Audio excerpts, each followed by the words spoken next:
Porque todos quantos fostes batizados em Cristo, já vos revestistes de Cristo.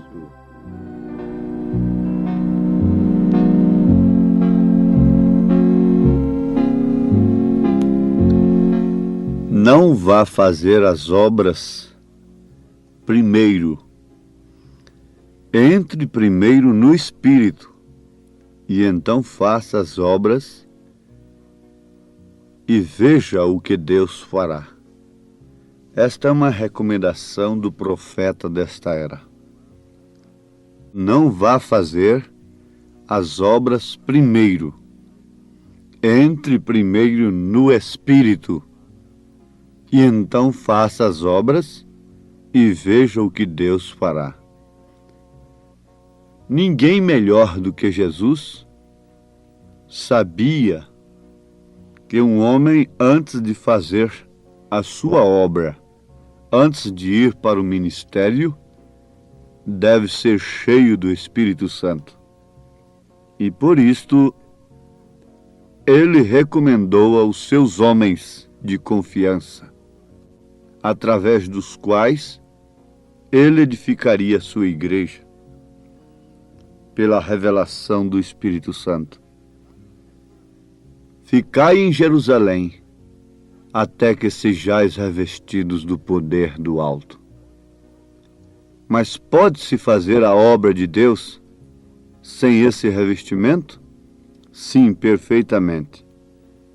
O próprio Judas expulsou demônios e curou enfermos, sendo ele um predestinado para ser o traidor, para ser ele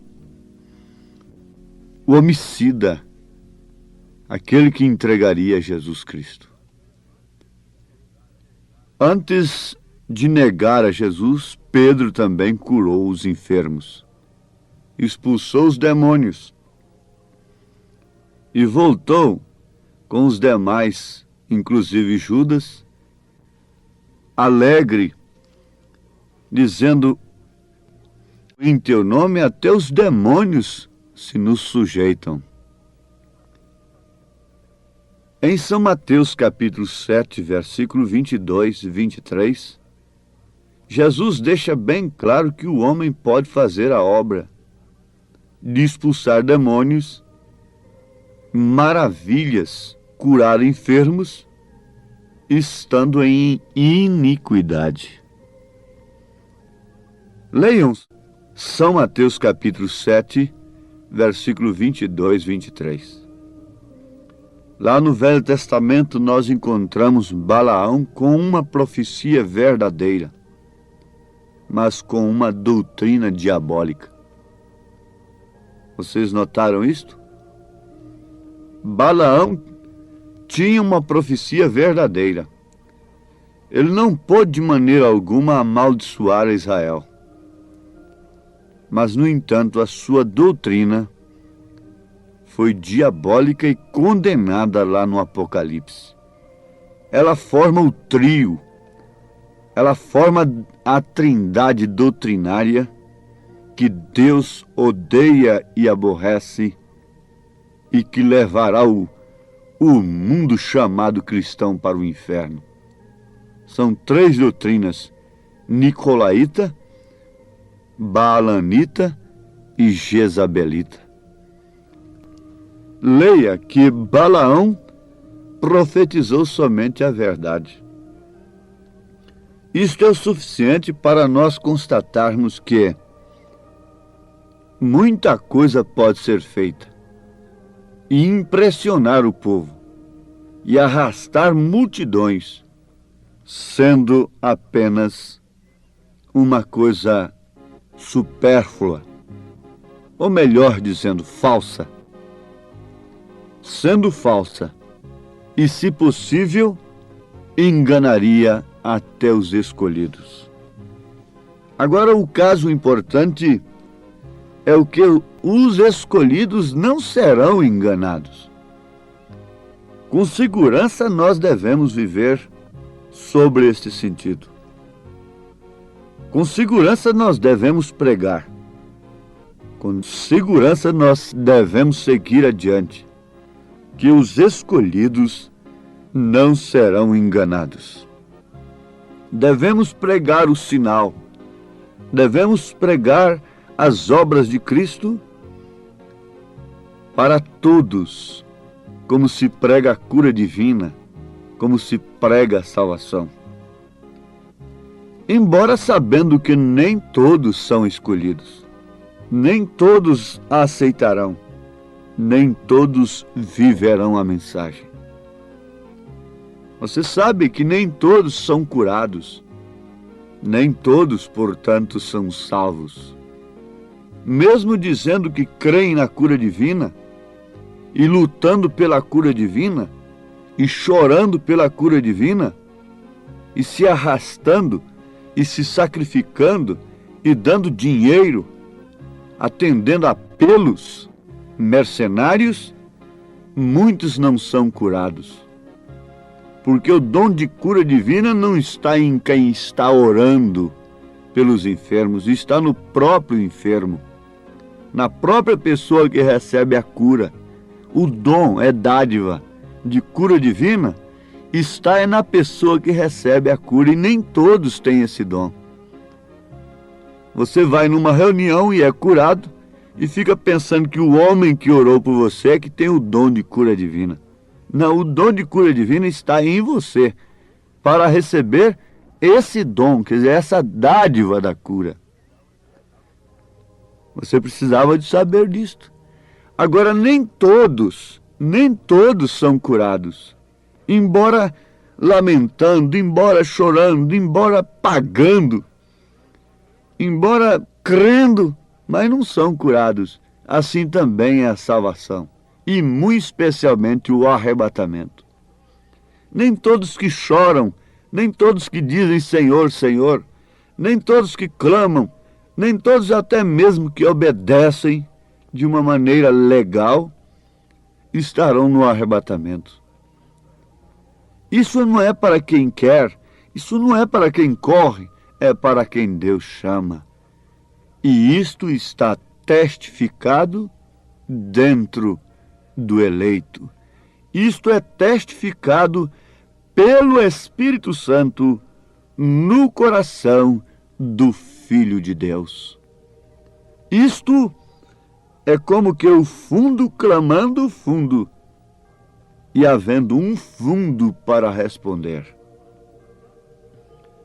Amados ouvintes, o que nós estamos nos falando é simplesmente as Escrituras. Porque todos quantos fostes batizados em Cristo, já vos revestistes de Cristo. Aos Gálatas capítulo 3, versículo 27. Batizados, isto quer dizer imergidos em Cristo. Vocês não querem apenas umas gotinhas de Cristo, quer? Por isso o batismo é por imersão, pois é um tipo. Isto é verdade, um tipo que, segundo as palavras de São Pedro, nos traz uma boa consciência de que, de fato, morremos e ressuscitamos com Cristo. Agora, o batismo do Espírito Santo não pode ser outra coisa senão sermos imergidos em Cristo. E se somos imergidos em Cristo, logo se segue que temos fé genuína em toda a palavra de Deus, em todas as promessas de Deus, não propriamente nas promessas comuns, porque a cura é uma promessa comum. O sonho, os dons, todas estas coisas são maneiras secundárias de Deus agir. Agora, existem as profundezas das riquezas de Cristo, do tesouro do Senhor, na palavra. E é sendo imergido. Você sabe que quando o homem mergulha lá nas profundezas da água, é que ele vai encontrar a pérola, a pedra preciosa lá no fundo. Então é você penetrar em Cristo. Cristo é como um mar de águas vivas. E você então deve penetrar, se imergir, ser batizado em Cristo, para então encontrar as riquezas de Cristo. Ter a fé genuína na sua palavra, que não faz de nós simplesmente credores dos dons, da cura divina, das bênçãos materiais, mas muito mais possuidores da vida eterna, certos e convictos do nosso arrebatamento. O profeta diz: não vá fazer as obras primeiro. Entre primeiro no Espírito, e então faça as obras e veja o que Deus fará. Não tente fazer as obras primeiro. Julgando-se salvos, muitos tentam salvar a outros, quando estão eles próprios perdidos. Na mensagem Estatura do Varão Perfeito, o profeta diz: mas somos muitos os que procuramos fazer as obras de Cristo, antes que o reflexo de Cristo se encontre em nós. Ali está o mal. Encontramos essas coisas sucedendo. Você bem o sabe, e eu também. Vemos aqueles que tropeçam pelo caminho, e encontramos o resto dos pregadores e cristãos ao lado do caminho, quer dizer, à margem da verdadeira estrada, da verdadeira mensagem. E isso é porque não entraram corretamente ao assunto. E isto é porque não entraram corretamente ao assunto. E por isso, a sua mensagem, a mensagem do profeta desta era, enviada por Deus, veio para nos ensinar a igreja, a nós mesmos, como devemos chegar a ser o lugar da morada do Deus vivo. Como devemos nos imergir em Cristo. Como devemos entrar em Cristo antes de tentarmos fazer as obras de Cristo. Muitos querem impor o sinal em seus lares, quando não têm o sinal. E por isso procuram impor pela força, pela violência. Mas o sinal não é para ser imposto, o sinal é para ser exposto. Isto há muita diferença. O sinal sendo exposto, então o anjo negro não pode entrar na sua casa. O que é o sinal? É o Espírito Santo. Mas quantos querem dar o que não têm? Quantos querem fazer de seus filhos aquilo que eles não são? Quantos pastores querem fazer de seus rebanhos aquilo que eles não são? Quantos maridos querem que suas mulheres sejam aquilo que eles não são? Quantas mulheres querem que seus maridos sejam a que elas não são ainda? Mas não tente fazer a obra, não tente converter a alguém, sem que antes seja um convertido. A sua própria vida, a sua vida, provocará sede, porque a sua vida é sal, e ela provocará sede naquele que está em contato com você para ser um cristão, ou então ele se separará de você. Dois não andarão juntos se não estiverem de pleno acordo. As aves, os pássaros da mesma plumagem voam juntos. Agora vejam, amados, porque todos quantos fostes batizados em Cristo, já vos revestistes de Cristo. Isso é o que Paulo escreveu aos Gálatas, capítulo 3, versículo 27. O profeta desta era, como o anjo de Apocalipse, capítulo 10, versículo 7, veio revelar segredos, todos os mistérios de Deus, para a sua noiva nesta era, dentre os quais nós destacamos nesse instante o batismo do Espírito Santo sem sensação. Ele mostra que a emoção não é unção. Unção não é emoção. Não se pode confundir uma coisa com outra. Emocionar, todos se emocionam. Dançar no espírito, gritar, cantar, falar línguas, curar enfermos, todos podem fazer. Agora ele disse que quando nós nos imergimos em Cristo, a coisa é diferente. Nosso espírito é limpo, é novo, é verdadeiro, é tranquilo e sério. Porém, não obstante, cheio do gozo do Senhor. Não é porque o batismo do Espírito Santo verdadeiro é sem sensação. Você sabe que os pentecostais estão baseados simplesmente em sensação. Se falou língua, é batizado com o Espírito Santo. Não importa a vida que leve. Não importa a maneira que esteja vivendo. Não, não. O sétimo anjo vem acabar com esta confusão. Ele mostra que o verdadeiro batismo do Espírito Santo é a pessoa ser imergida em Cristo. E por isso tem uma fé genuína em toda a palavra de Deus. E essa fé é demonstrada, é expressada através da obediência a cada palavra do Senhor. O Espírito Santo veio de fato como promessa para isso, nos guiar em toda a verdade ao pé da letra.